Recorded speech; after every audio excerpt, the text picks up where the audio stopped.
Hello there, people of the internet. So, I gotta be to work in a little while, and I had some extra time this morning, and I figured to myself, you know what?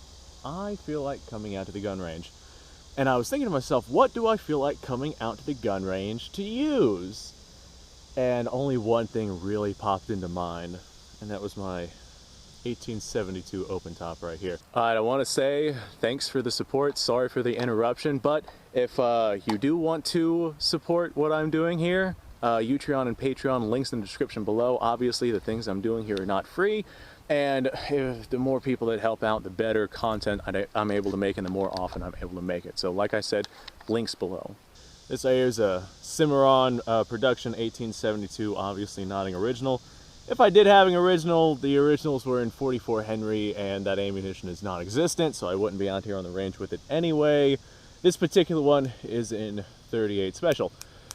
But whenever I was coming out here, I was thinking to myself how much I really like this revolver. And I was having a conversation with a buddy of mine about how much I like this thing, and he's like, yeah, it's definitely a nice style of revolver, but I would absolutely take something that is more practical, faster to reload, possibly like a more modern design that has either a break open action or a cylinder that swings out, something that you can load with a speed loader.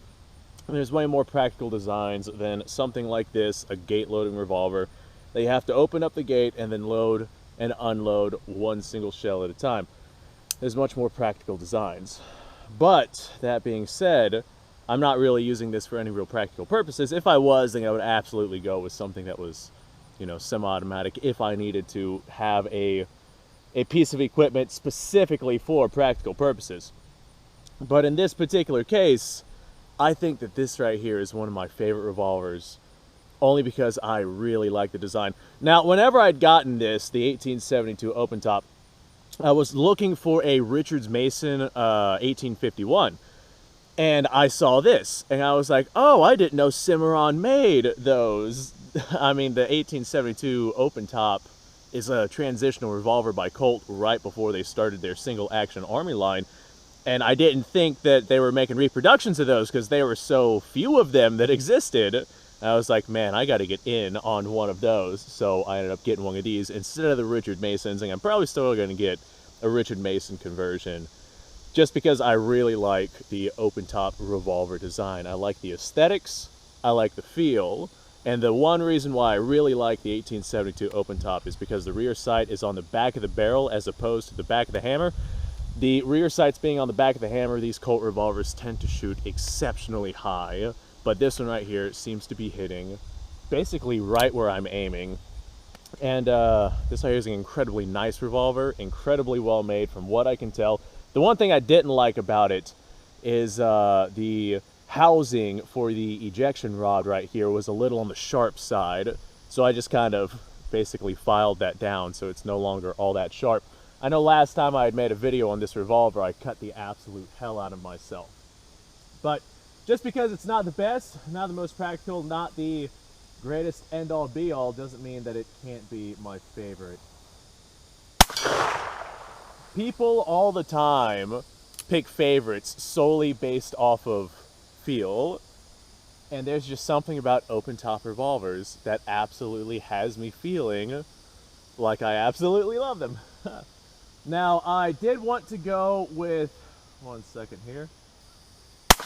I did want to go with a design that had an ejection rod on it, like the Richard Mason, as opposed to getting like an 1851 black powder Navy and converting it to 38 Special to where I'd have to pull the cylinder off of the thing and then load it and then stick the cylinder back on. I wanted something that had an actual gate on it that I could actually load and unload using a operating rod. Well, not an operating rod, a ejection rod.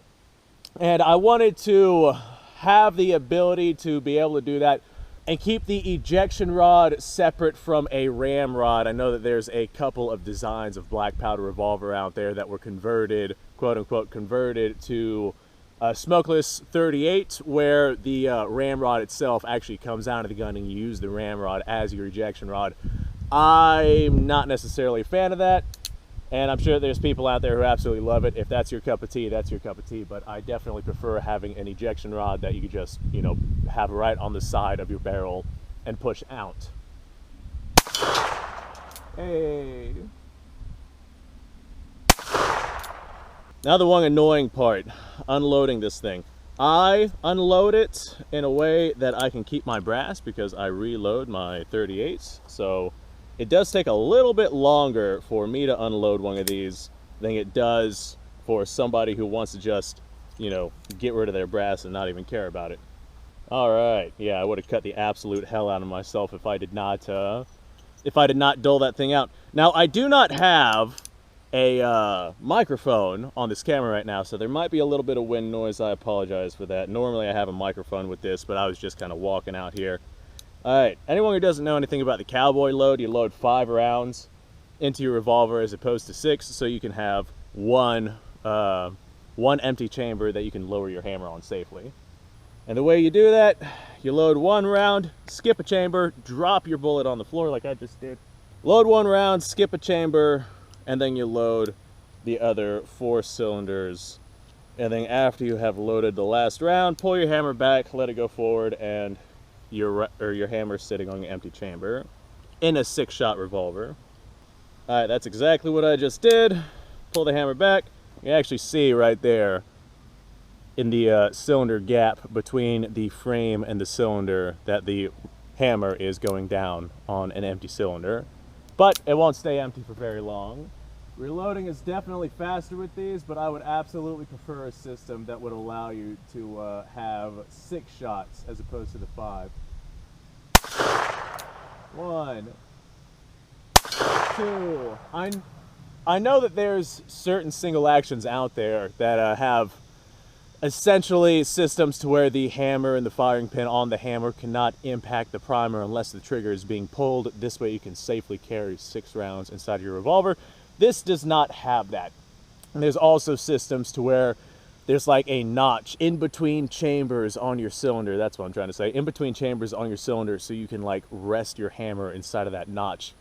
So the firing pin is not sitting on one of the primers of the cartridges.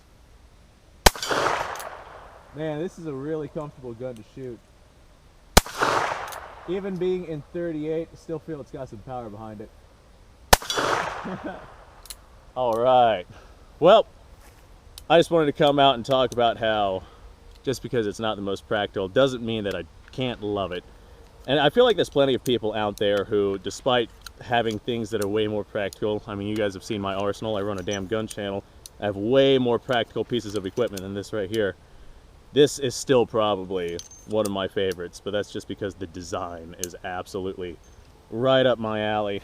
Okay, I am gonna head back inside and finish getting ready for work. I just wanted to come out here, run a few rounds, and talk about how sentiment and enjoyment and the love for a design can absolutely trump practicality over said design. So, I reckon I'm out of here. Thanks for watching, folks. Kind of a short video, but still an enjoyable one. I'm going to transfer these empty shells to my back pocket. Fantastic. Right in there with my keys. Perfect. Thanks for watching, folks. You guys go off, have yourself a fantastic day. If you like this stuff, subscribe to the channel. If you like the video. Description down below has a link to all sorts of stuff. Go ahead and go check that out. I'm gonna head that way and probably have some coffee before work. You guys go off, have yourself a fantastic day.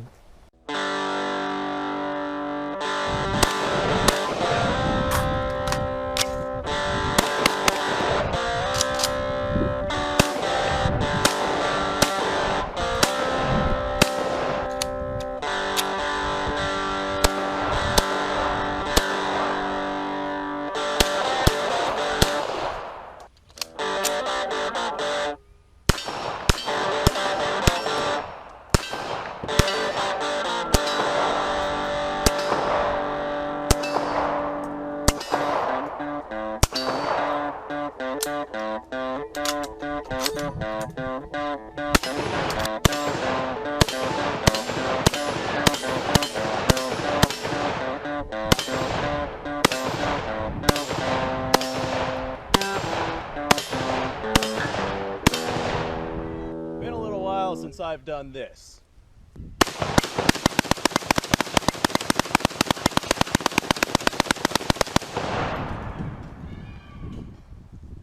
Bonnie and Clyde be damned.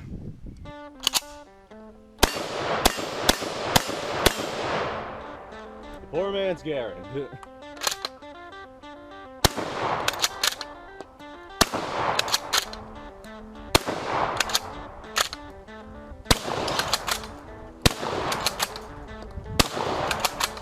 It's a shame that bolt-action shotguns aren't more mainstream.